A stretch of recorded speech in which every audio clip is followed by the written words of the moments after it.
Selamat datang di channel Simar Imam. Sembari mendengarkan tinggalkan like dan komentarnya bosku. Jangan lupa pasang headset kalian. Siapkan kopi dan camilan. Lupakan pahitnya kehidupan. Mari kita dengarkan sambil rebahan. Penembak jitu terbaik. Bab 865. Hanya satu telapak tangan yang melukai bambu mati di alam master bela diri. Tang Hedao tercengang, dan dia benar-benar tidak tahu bagaimana Lian, yang menurutnya hanya di bidang seni bela diri, bisa melakukannya. Tapi dia tidak tahu bahwa Lian telah berbelas kasihan dengan tamparan itu tadi. Jika tidak, dengan tingkat budidaya Lian, dia akan mati jika memukul bambu mati dengan satu telapak tangan. Kecuali Tang Hedao, Huang Huangrong tidak tahu apa yang terjadi sekarang. Mereka hanya tahu bahwa bambu yang layu itu terbang mundur di depan Lian. Bahkan setelah melihat semuanya dengan jelas, Huang Huangrong masih tidak mengerti mengapa Kuzu bisa membuat cetakan telapak tangan di atas marmer hanya dengan menekan tangannya, dan mengapa tidak apa-apa untuk memukul Lian dengan kekuatan hampir penuh. Saya baik-baik saja. Kuzu memasukkan ramuan ke dalam mulutnya, berjuang untuk bangkit dari tanah, dan menatap Lian. Amitabha. Keterampilan seni bela diri Sang Dermawan jauh melampaui ekspektasi biksu yang rendah hati, tetapi Sang Dermawan selalu melukai orang dengan serangannya, dan aura kekerasannya terlalu kuat. Saya akan menyelamatkan Sang Dermawan hari ini. Petik 2. Untuk menyelamatkanku, apakah kamu ingin membaca sutra? Lian bertanya sambil tersenyum. Kuzu mendengus dingin, mengatupkan kedua tangannya, dan melantunkan sesuatu tanpa suara di mulutnya, sementara tubuhnya memancarkan cahaya Buddha. Ketika Tang Hedao melihatnya, dia sangat gembira dan berteriak, "Guru, Dharma sungguh tidak terbatas." Ini adalah pertama kalinya Huang Huangrong melihat tubuh manusia bersinar, dan dia berseru dengan penuh semangat, "Saya tidak menyangka bahwa guru akan datang sebagai Buddha hidup. Sungguh menakjubkan, sungguh menakjubkan." Namun Lian mengerutkan kening dan menatap Kuzu. Cahaya Buddha pada bambu mati sedikit berbeda. Ia memiliki cahaya hitam tersembunyi dan aura jahat. Buddha kegelapan. Lian punya kesimpulan di dalam hatinya, dan orang itu sudah terbang. Amitabha. Kuzu berteriak, dan cahaya Buddha di tubuhnya membentuk bola di telapak tangannya dan mengenai Lian. Lian menyerang dengan telapak tangan, langsung menangkap cahaya Buddha yang datang ke arahnya, lalu meraih leher Kuzu dan berteriak dengan dingin, "Kamu bukan orang Cina." Kulit Kuzu berubah drastis ketika dia mendengar ini, dan sebelum dia dapat mengambil tindakan lebih lanjut, dia dipukul hingga pingsan oleh Lian. Tang Hedao di samping sangat ketakutan hingga dia terjatuh ke tanah, menatap Lian dan bahkan lupa bernapas. Tujuan kunjungan Lian kali ini adalah untuk Huang Huangrong, dia mengabaikan Tang Hedao yang seperti badut dan berjalan menuju Huang Huangrong sambil tersenyum. Dari dua prajurit tersebut, satu pingsan dan yang lainnya lumpuh di tanah. Huang Huangrong akhirnya sadar dan menyadari bahwa dia telah memprovokasi seseorang yang seharusnya tidak dia provokasi. Ayo, ayo semuanya. Begitu pengawal di ruangan itu bergerak, mereka merasakan kekuatan tak terlihat datang, dan mereka semua terjatuh ke tanah. Huang Jinrong berteriak dan berbalik untuk berlari, tetapi matanya kabur dan dia dihadang oleh Lian. "Tuan Huang, tidak ada yang menghalangi kita sekarang. Bisakah kita bicara baik-baik?" Tum. Kaki Huang Huangrong melemah dan dia berlutut di tanah, gemetar dan berteriak, "Pahlawanku, maafkan aku, pahlawanku, maafkan aku. Kesalahpahaman, ini semua salah paham. Itu semua dia, Tang Hedao, semuanya idenya. Aku bahkan tidak berpikir untuk mengganggu sang pahlawan. Itu karena dia merasa telah dipermalukan, jadi dia mencari Kuzu untuk membalas dendam. Pahlawan, kamu harus percaya padaku, aku tidak tahu apa-apa." Petik 2. Ketika Tang Hedao mendengar bahwa Huang Jinrong menyalahkan dirinya sendiri, dia hampir kencing karena terkejut. Dia hendak menjelaskan, tetapi melihat sosok itu berkedip, Lian datang di depannya, dan kemudian kehilangan kesadaran. Lian berbalik dan berjalan kembali ke Huang Jinrong, dan berkata sambil tersenyum, "Tuan Muda Huang, saya tidak peduli siapa di antara Anda yang punya ide. Ngomong-ngomong, kamu membuatku takut, haruskah aku membayar sejumlah kerusakan mental?" Petik 2. Kami membuatmu takut, tapi kamu membuat kami takut, oke. Huang Jinrong bergumam di dalam hatinya, tetapi ketika dia mendengar Lian berbicara tentang kompensasi kerusakan mental, dia merasa lega lagi. Selama uang bisa menyelesaikan masalah, maka itu bukan masalah. Sehat. Jangan khawatir, pahlawan, saya pasti akan memuaskan Anda. Petik 2. Saat Huang Huangrong berbicara, dia mengeluarkan cek dari sakunya dan segera mulai menulisnya, sambil berkata, 1 juta, apakah Anda puas dengan 1 juta? 1 juta. Tuan Huang, apakah Anda mengusir pengemis? Lian berkata tidak puas. Ujung pena Huang Huangrong berhenti, ragu-ragu selama 2 detik, lalu mengambil kuas dan mulai menulis. Akhirnya, dia menjatuhkan cek dan berkata, "Pahlawanku, ini 10 juta. Menurutmu tidak apa-apa?" Lian mengambil cek itu bahkan tanpa melihatnya. Dengan kekuatan batin, cek itu berubah menjadi kepingan salju dan jatuh ke tanah. Huang Jinrong menggigil ketakutan, dan ketika dia melihat senyuman di wajah Lian, dia merasa lebih ketakutan. "Pahlawanku, kenapa kamu tidak memberiku harga? Kamu bisa membuatnya sebanyak atau sesedikit yang kamu mau. Aku akan mengajukan penawaran, oke." Lian menggelengkan kepalanya dan berkata. Huang Huangrong berteriak keras, "Oke, bagaimana bisa buruk? Pahlawan, selama itu adalah sesuatu yang saya, Huang Huangrong, dapat tawarkan, berapapun harga yang Anda tawarkan. Anda meminta saya untuk mengatakan ini, Tuan Huang." Huang Huangrong mengangguk penuh semangat dan menatap Lian dengan penuh harap, berharap untuk mengusir Lian, Dewa Wabah, sesegera mungkin. Tuan Huang, saya mendengar bahwa Anda telah menghasilkan banyak uang baru-baru ini. Semua properti di kota Wuban di kota kami telah diganti namanya menjadi Huang. Lian berkata sambil tersenyum. Jantung Huang Huangrong berdetak kencang, dan kemudian dia menyadari bahwa kunjungan Lian malam ini ada hubungannya dengan Wu Bancheng. Daging gemuk yang akhirnya dimasukkan ke dalam mulutnya akan dimuntahkan lagi. Huang Huangrong sangat enggan untuk menyerah, tetapi dia juga orang yang cerdas dan tahu bahwa jika masalah ini tidak diselesaikan hari ini, dia mungkin tidak akan terselesaikan. Bisa pergi hidup-hidup. Jangan khawatir, pahlawan. Saya tahu bagaimana melakukannya. Saya akan mentransfer properti keluarga Wu ke nama pahlawan saat fajar. Bagaimana menurut Anda? Apakah kita masih harus menunggu fajar? Lian tampak tidak senang. Tidak, tidak perlu menunggu sampai fajar, aku akan mencari seseorang untuk melakukannya sekarang. Awalnya, dia punya ide kecil, berpikir untuk menyingkirkan Lian terlebih dahulu, dan kemudian melarikan diri kembali ke ibu kota provinsi dalam semalam. Selama dia kembali ke ibu kota provinsi, meskipun dia kembali ke rumahnya sendiri, dia tidak takut pada Lian. Tampaknya ide kecil ini tidak akan berhasil, jadi dia mengeluarkan ponselnya dan melakukan beberapa panggilan secara berurutan. Dalam waktu setengah jam, telepon Huang Huangrong berdering lagi. Saya harus mengatakan bahwa keluarga Huang memang kuat. Hal-hal yang awalnya membutuhkan waktu berhari-hari untuk ditangani semuanya dilakukan di tengah malam. Pahlawanku, aku telah mengembalikan semua properti Wu Bancheng sesuai dengan instruksimu, dan rekeningnya telah dihaluskan. Aku ingin tahu apakah pahlawanmu puas. Huang Jinrong bertanya dengan hati-hati. Lian berkata sambil tersenyum, Tuan Muda Huang melakukan segala sesuatunya dengan rapi dan rapi. Mulai sekarang, kita akan berteman. Mari kita lebih sering jalan-jalan. Ya, ya. Jawab Huang Huangrong, tapi diam-diam mengeluh di dalam hatinya, iblis sedang mencarimu. Tuan Huang, saya pergi sekarang. Kita akan membuat janji nanti. Lian melambaikan tangannya, menemukan selembar kain untuk membungkus bambu mati dan meninggalkan hotel. Setelah fajar, Wu Bancheng menerima hadiah besar. Dia tidak percaya Lian benar-benar melakukannya dan menyelesaikan masalahnya sepenuhnya. Bab 866. Kuil Tianling. Lian menemukan sertifikat tentang Kuzu yang menyatakan bahwa dia adalah seorang biksu dari Kuil Tianling. Kuil Tianling tidak jauh dari kota, hanya berjarak 20 km. Ketika Lian masih sekolah, dia berkunjung ke sana bersama teman-teman sekelasnya. Karena budak kegelapan terlibat, Lian lebih berhati-hati dan mendapatkan mobil dan datang ke Kuil Tianling semalaman. Hanya ada 2 biksu di Kuil Tianling. Selain Kuzu, ada juga seorang biksu pemula remaja. Mungkin karena kondisi kehidupan yang buruk, biksu pemula muda ini kurus seperti bambu mati, dan sepertinya dia akan roboh jika angin kencang bertiup. Pemula muda itu bahkan bukan seorang pejuang. Dia sedang tidur ketika Lian tiba dan menangkapnya tanpa banyak usaha. Hei, bangun. Lian mengulurkan tangan dan menepuk wajah biksu pemula kecil itu.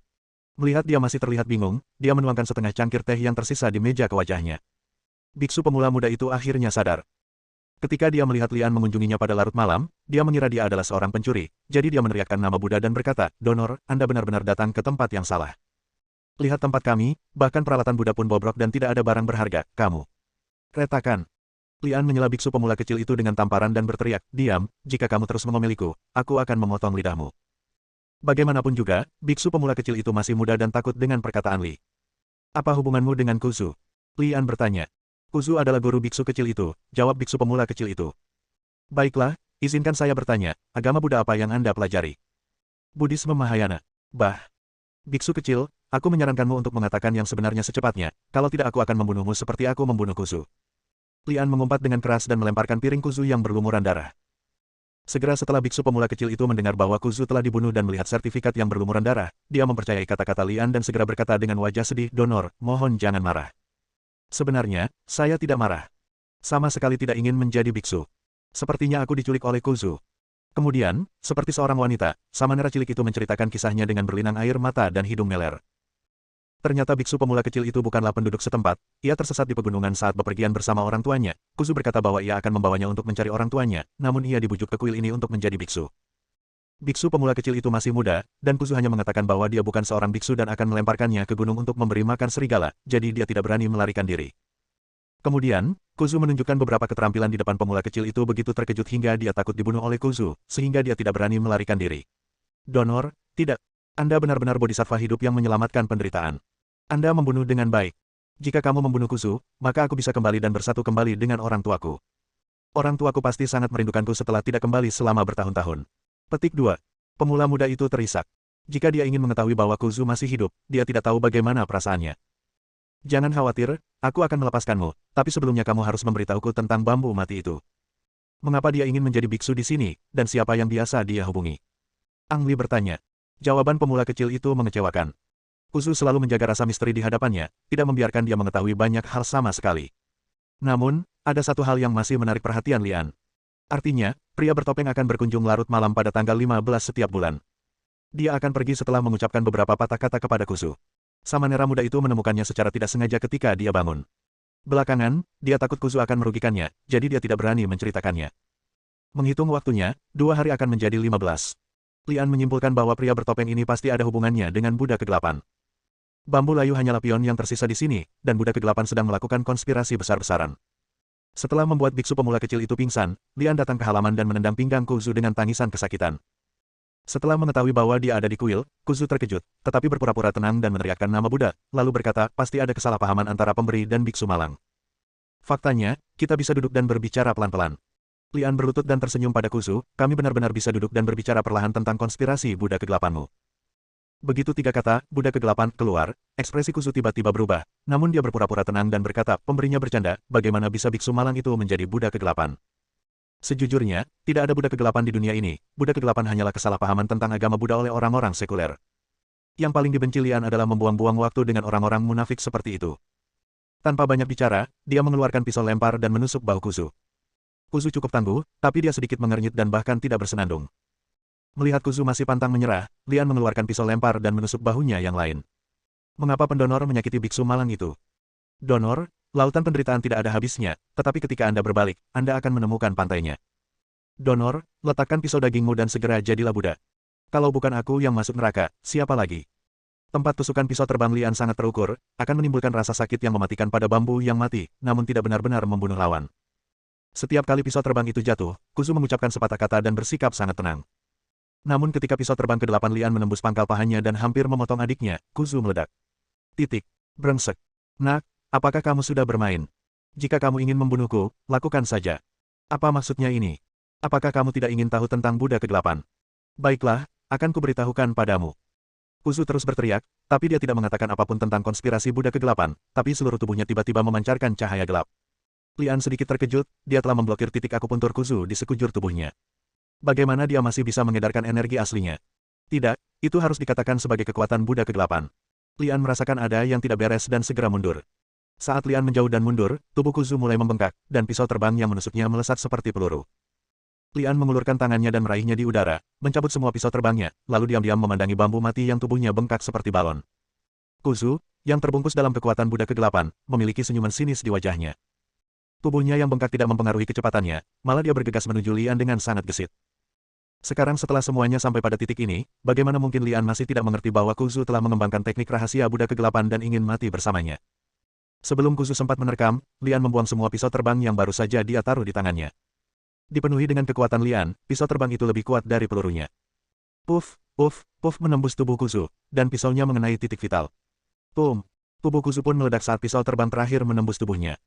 Lian melepaskan energi aslinya, menciptakan dinding kekuatan tak kasat mata untuk memblokir serangan daging cincang. Bab 867. Setelah membersihkan tubuhnya, Lian memanggil biksu muda itu. Bodhisattva yang hidup, saya bersumpah bahwa saya benar-benar dipaksa, tetapi saya jelas tidak melakukan hal buruk. Biksu kecil itu mengedipkan matanya yang besar, terlihat polos, dan kemudian memainkan kartu tragedi itu lagi. Bodhisattva yang hidup, tolong lepaskan aku demi orang tuaku yang berubah menjadi abu-abu dalam semalam karena mereka merindukanku. Gulungan. Lian memutar matanya ke arah biksu muda itu dan berpikir, jika kamu benar-benar ingin pergi, bisakah Kuzu menahanmu? Lakukan satu hal untukku dan aku akan melepaskanmu. Biksu muda itu segera menjadi energi dan segera menjawab, baiklah, katakan saja. 2 hari lagi 15, dan pria misterius yang kamu sebutkan akan muncul. Jika dia datang, cari saja cara untuk menahannya lalu beritahu saya. Petik 2. Ujar Ang Li. Ini. Biksu kecil itu ragu-ragu sejenak, lalu mengertakkan gigi dan berkata, oke, saya setuju. Buka mulutmu. Perintah Lian. Apa? Biksu muda itu bertanya dengan bingung. Buka mulutmu jika aku memintamu. Kenapa kamu berbicara terlalu banyak omong kosong? Di depannya adalah tuan yang bahkan telah membunuh bambu mati itu. Bagaimana mungkin biksu kecil itu berani terus bertanya, dan dia membuka mulutnya dengan patuh. Lian menjentikkan jarinya, dan sebuah pil masuk ke perut biksu kecil itu. Apa yang kamu berikan padaku untuk dimakan? Biksu kecil itu bertanya dengan panik. Pil yang mematahkan hati. Jika Anda mencoba melarikan diri, Anda akan mati karena patah hati dalam 3 hari. Selama Anda mendengarkan saya dan melakukan apa yang baru saja saya katakan, saya secara alami akan menjelaskannya kepada Anda dalam 3 hari dan membiarkan Anda pergi. Petik 2. Ujar Ang Li. Faktanya, tidak ada pil yang mematahkan hati di tubuh Lian. Apa yang dia berikan kepada biksu muda itu hanyalah pil pemurni ki biasa. Biksu muda itu tidak mengetahui hal ini. Dia ketakutan setengah mati dan berkata dengan wajah pucat, Bodhisattva yang hidup, bagaimana Anda bisa memberi saya makanan ini? Jangan khawatir, saya pasti akan melakukan apa yang Anda minta, tapi jangan lupa membawakan penawarnya kepada saya setelah 3 hari, Bodhisattva hidup. Lian dengan singkat menjelaskan beberapa kata lagi, dan kemudian meninggalkan nomor teleponnya kepada pihak lain. Ketika ponsel Xiao Guo terbaru dipegang di tangan biksu muda itu, Lian terdiam beberapa saat. Saya hanya menggunakan ponsel seharga 1.000 yuan, tetapi seorang biksu kecil yang hampir tidak mampu makan menggunakan ponsel seharga beberapa ribu yuan. Saya tidak tahu apakah biksu kecil ini sama sekali tidak kekurangan uang, atau apakah dia terlalu angkuh dan menganggap dirinya lebih unggul dari orang lain dengan menggunakan ponsel tertentu. Setelah meninggalkan kuil, Lian langsung bergegas pulang. Hari hampir fajar ketika kami sampai di rumah, dan Lian memanjat melalui jendela dan memasuki kamar, duduk bersila di tempat tidur untuk bermeditasi. Saat Yaya dan Zhang Bing bangun satu demi satu saat fajar, Lian sudah lama sibuk di dapur, membuat makanan anak-anak yang kaya. Baunya enak sekali. Saudara Li, saya tidak menyangka Anda memiliki keterampilan ini. Petik 2. Zhang Bing berkata dengan mata berkaca-kaca. Lian mengikuti resepnya dan membuatnya sukses untuk pertama kalinya. Hanya bisa dikatakan bahwa dia memiliki bakat. Melihat Zhang Bing meraih telur dadar di piring, Lian membuka tangannya begitu saja dan memarahi, ini untuk Yaya. Jika kamu ingin memakannya, pergilah ke toko sarapan di lantai bawah untuk memakannya dan berikan padaku. Omong-omong, bawakan beberapa. Jika kamu tidak mau makan, kamu tidak akan makan. Mengapa kamu melakukannya? Zhang Bing berkata dengan sedikit keluhan, tapi matanya masih menatap makanan di atas meja. Gulu. Setelah menelan ludah, Zhang Bing tidak berani melihat lebih jauh, berbalik dan bergegas turun. Yaya, cuci tanganmu dan makanlah. Lian berkata dengan ramah. Yaya sangat patuh dan mencuci tangannya. Mungkin ini pertama kalinya dia menikmati sarapan yang begitu lezat. Yaya tidak hanya memakan semua yang dibuat Lian, tapi juga menjilat piringnya. Kucing kecil yang rakus, lain kali aku akan membuatkan lebih banyak untukmu. Lian mengulurkan tangan dan mengusap kepala Yaya. Ya. Yaya mengangkat lehernya dan berkata penuh harap, yang berarti dia bersungguh-sungguh dengan perkataannya. Aku tahu, cepat ganti bajumu, atau kamu akan terlambat ke kelas. Ketika Yaya kembali ke rumah untuk berganti pakaian, Zhang Bing kembali dengan sarapan dan berkata dengan bingung sambil berjalan, Saudara Li, kamu tidak akan pernah mempercayainya. Wu Banceng keluar dari rumah sakit, dan polisi tidak lagi mengikutinya. Saya mendengar bahwa semua aset Wu Banceng telah dikembalikan, dengan beberapa tambahan. Saya tidak tahu dewa mana yang membantunya. Sungguh aneh. Lian tersenyum dalam hati dan tidak menjelaskan apapun. Dia makan 2 batang adonan goreng dan 4 roti kukus dengan sup pedas, dan hampir kenyang. Meninggalkan Zhang Bing untuk mencuci piring di rumah, Lian membawa Yaya, yang telah berganti pakaian bersih, ke taman kanak-kanak. Ketika dia sampai di pintu masuk taman kanak-kanak, Lian bertanya-tanya apakah dia salah jalan. Biasanya saat ini pintu masuk taman kanak-kanak akan ramai dikunjungi orang dewasa yang mengantarkan anaknya. Saat ini, apalagi orang dewasa, anak-anak pun tidak ada, dan pintu masuk taman kanak-kanak pun ditutup rapat. Mungkinkah taman kanak-kanak ini kabur setelah saya membayar uangnya? Lian bergumam dalam hatinya. Melihat penjaga keamanan bermain dengan ponselnya sendirian di ruang keamanan, dia melangkah maju dan bertanya apa yang terjadi. Sabtu. Lian menamparkan kepalanya dan kemudian menyadari bahwa hari ini adalah hari Sabtu. Lian tidak bersekolah atau bekerja dalam beberapa tahun terakhir, dan melupakan minggu itu. Yaya, kamu ingin pergi kemana? Lian bertanya. Karena tidak ada kelas hari ini, Lian memutuskan untuk mengajak Yaya bermain, itu lebih baik daripada tinggal di rumah. Yaya memiringkan kepalanya dan berpikir, sepertinya dia kesulitan mengambil keputusan. Faktanya, dia tidak tahu di mana ada sesuatu yang menyenangkan. Lian awalnya ingin mengajak Yaya ke kebun binatang, tapi kemudian dia memikirkan betapa sedikitnya Yaya berinteraksi dengan anak-anak, dan apa yang dia lakukan di toko es krim kemarin, jadi dia akhirnya memutuskan untuk membawa Yaya ke restoran indoor besar yang baru saja dibuka. Kota. Bermain di taman bermain. Ada banyak anak di sana, sehingga membantu Yaya berkomunikasi dengan anak-anak seusianya. Saya menelepon Zhang Bing dan memintanya bertindak sebagai sopir untuk membawa mereka ke taman hiburan. Baru dibuka, dan banyak orang di taman bermain. Sepertinya anak-anak suka bermain di sini. Yaya pun tiba-tiba jatuh cinta dengan tempat ini. Setelah memasuki taman hiburan, dia tidak membutuhkan Lian untuk menjaganya sama sekali dan mulai bermain sendiri. Lian yakin dia datang ke tempat yang tepat. Yaya bisa mendapatkan pelatihan sosial yang baik di sini. Anak itu lupa waktu begitu dia mulai bermain, dan Yaya masih tidak mau keluar saat waktunya makan siang, jadi Lian memberitahu Zhang Bing bahwa dia akan membeli makanan sendiri dan melihat apakah ada makanan baru. Pakaian yang cocok untuk Yaya. Saat melewati sebuah kedai kopi, Lian berhenti sejenak dan merasakan sosok familiar di dalamnya, jadi dia berbalik dan melihat. Hampir di saat yang bersamaan, ekspresi terkejut datang dari kedai kopi. Menghadapi mata Lian adalah seorang wanita muda dengan rambut bergelombang, mengenakan pakaian kerja profesional, duduk di sebuah bilik di kafe. Karena mereka berdua duduk di dekat jendela, Lian bisa melihat. Begitu gadis berambut bergelombang itu melihat Lian, dia melompat dan bergegas keluar kafe tanpa menyapa teman-temannya, seolah dia takut Lian akan melarikan diri. Bab 868. Benarkah itu kamu? Gadis berambut bergelombang itu memandang Lian bola-balik dengan tidak percaya, ekspresinya lebih rumit daripada melihat hantu. Hai, lama tidak bertemu. Lian berkata sambil tersenyum. Xia, ada apa? Kenapa tiba-tiba kamu kabur? Hei, siapa orang ini? Anak laki-laki berkacamata mengejar dan memandang Lian dengan sikap bermusuhan. Puitis. Benar sekali, kecantikan berambut bergelombang di depannya adalah adik perempuan Liu Pingping yang licik dan keras kepala, Liu Xia. Liu Xiaoko dan keluarga Liu membuat keributan besar di pernikahan Lian dan Su Xiaomei.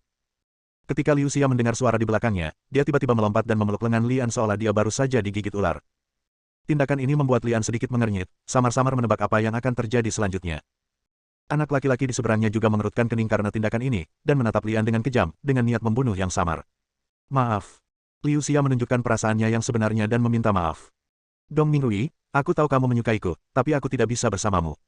Kenapa? Dong Mingrui bertanya dengan sadar. Apakah kamu masih tidak bisa melihatnya? Liu Xia memeluk erat lengan Lian dan menempelkan tubuhnya ke tubuh Lian. Kita sudah lama bersama. Aura pembunuh di tubuh Dong Mingrui menjadi sedikit lebih kuat, tapi dia tidak kehilangan kendali. Sebaliknya, dia tersenyum dan berkata, Xia, tidak apa-apa. Jika kita tidak bisa menjadi pasangan, kita masih bisa menjadi teman. Petik 2. Saat dia berbicara, matanya yang jahat menatap ke samping Lian sejenak. Semoga kamu bahagia. Terima kasih. Liu Xia berkata dengan penuh terima kasih, tapi dia menghela nafas lega. Batuk. Lian terbatuk ringan setelah Dong Mingrui pergi, lalu menatap Liu Xia. Bukankah kamu harus menjelaskannya kepadaku? Liu Xia terkekeh, tapi tidak bermaksud melepaskan Lian. Sebaliknya, dia bertanya, kenapa, kamu merasa bersalah menjadi pacarku? Lian diam-diam menggelengkan kepalanya. Gadis ini ada di sini lagi. Faktanya, meskipun Liu Xia tidak mengatakan apa-apa, Lian sudah menebak plot berdarah tersebut. Sekalipun keluarga Liu sangat berkuasa, Liu Xia tidak bisa lepas dari nasib dipaksa menikah. Dong Mingrui barusan pasti salah satu pelamar, atau telah dipilih sebagai menantu oleh keluarga Liu. Sedangkan untuk dirinya sendiri, entah kenapa dia bertindak sebagai tameng lagi. Mengapa kamu ada di sini? Liu Xia bertanya sambil dengan lembut menjabat lengan Lian, dengan ekspresi kerinduan di wajahnya yang sulit ditolak. Gadis ini benar-benar licik. Dia mengubah topik dalam sekejap dan melakukannya dengan sempurna. Lian tahu bahwa dia tidak akan bisa menyingkirkan Liu Xia untuk sementara waktu, dan selain itu, dia juga ingin menanyakan sesuatu kepada Liu Xia, jadi dia berkata, jika kamu punya waktu, mari kita bicara sambil berjalan. Oke, aku punya banyak waktu sekarang. Liu Xia berkata sambil memegang lengan Lian, terlihat seperti pasangan. Sejujurnya, Ang Li tidak menganjurkan anak-anak untuk makan makanan cepat saji ala barat, namun tidak nyaman membawa makanan seperti mie dan nasi ke taman bermain, jadi dia hanya bisa membeli burger, ayam goreng, dan minuman untuk dicampur. Begitu Zhang Bing melihat Lian mendekat dengan seorang wanita cantik memegangi lengannya, dia segera berdiri dan berteriak, halo, kakak ipar. Liu Xia sangat bagus. Lian sedikit malu saat mendengar gelar ini, tapi dia malah menerimanya. Yah, halo. Melihat Liu Xia tidak peduli, Lian tidak mau menjelaskan. Dia melihat sekeliling taman bermain dan bertanya, di mana Yaya? Di sana, mereka sedang menumpuk balok. Zhang Bing menunjuk ke area balok bangunan. Lian menemukan Yaya dan berteriak, Yaya. Ada suara campur aduk di taman bermain, tapi itu bukan apa-apa bagi Lian. Dia hanya berbicara seperti orang biasa, tapi dia bisa membuat suara itu menembus suara campur aduk dan langsung sampai ke telinga Yaya. Begitu Yaya mendengar suara Lian, dia berlari dengan gembira. Yaya, lihat dirimu, kamu telah menjadi seekor kucing kecil. Ayo aku cuci muka dan tanganmu, lalu kita bisa bermain lagi setelah makan malam, oke? Petik 2. Lian mengangkat Yaya dan mengulurkan tangannya untuk menyeka keringat di dahi Yaya. Ya, Yaya mengangguk patuh. Ketika Liu Xia melihat Yaya, matanya langsung berbinar dan dia berseru kaget, ya Tuhan, jangan bilang dia putrimu. Kakak ipar, kamu tidak tahu. Begitu Zhang Bing selesai berbicara, dia segera mengulurkan tangan dan menutup mulutnya, merasa bahwa dia telah mengatakan hal yang salah. Ekspresi Liu Xia semakin cerah, dan dia berkata dengan tatapan bertanya-tanya, dia seharusnya bukan anak Su Xiaomei. Kamu melahirkan siapa? Mata Zhang Bing berputar-putar dan dia berpikir, saudaraku, kamu sangat hebat. Ada berapa wanita di sana? Lian tidak ingin menjelaskan terlalu banyak, jadi dia berkata dengan suam-suam kuku, anak siapa Yaya, tidak ada hubungannya denganmu, kan? Lagi pula, aku tidak perlu menjelaskannya padamu. Satu kalimat membuat Liu Xia tersedak dan tidak bisa berkata-kata. Namun, wanita ini tidak menyerah begitu saja. Ketika Lian kembali dari membantu Yaya mencuci tangannya, dia mengikutinya ke tempat istirahat. Karena dia tidak bisa mendapatkan informasi dari Lian, dia akan mulai dengan Zhang Bing dan Yaya. Saat Lian membantu Yaya mencuci tangannya, Liu Xia sudah menggunakan pisaunya pada Zhang Bing. Sayangnya, pengetahuan Zhang Bing sangat terbatas, namun dia sangat yakin bahwa Yaya adalah putri Lian. Yaya, ayo, makan stik drum ayam. Yaya, kak, tolong bantu kamu menyisir rambutmu. Yaya, makanlah pelan-pelan. Kalau tidak berhasil, adikku akan membelikannya untukmu. Yaya, kamu mau es krim? Dapat dikatakan bahwa Liu Xia mencoba yang terbaik, tetapi ternyata dia bahkan tidak dapat menangani seorang anak pun. Dari awal hingga akhir, Yaya mengabaikannya sama sekali, yang membuat amarahnya hampir meledak. Setelah Yaya makan dan minum cukup, dia pergi ke taman hiburan untuk bermain lagi, dan bahkan mengganggu Lian untuk naik mobil bumper bersama. Wanita rentan terhadap gosip, dan semakin mereka tidak mengetahui sesuatu, semakin besar keinginan mereka untuk mengetahuinya. Setelah Lian keluar dari area permainan, Liu Xia segera menghampirinya. Saya tahu bahwa Anda memiliki seorang wanita sebelum Anda menikah dengan Su Xiaomei, dan wanita itu kemudian meninggalkan Anda banyak uang. Namun, jika dilihat dari waktu, meskipun Anda dan wanita itu memiliki anak, usianya tidak akan terlalu tua. Siapa gadis kecil itu?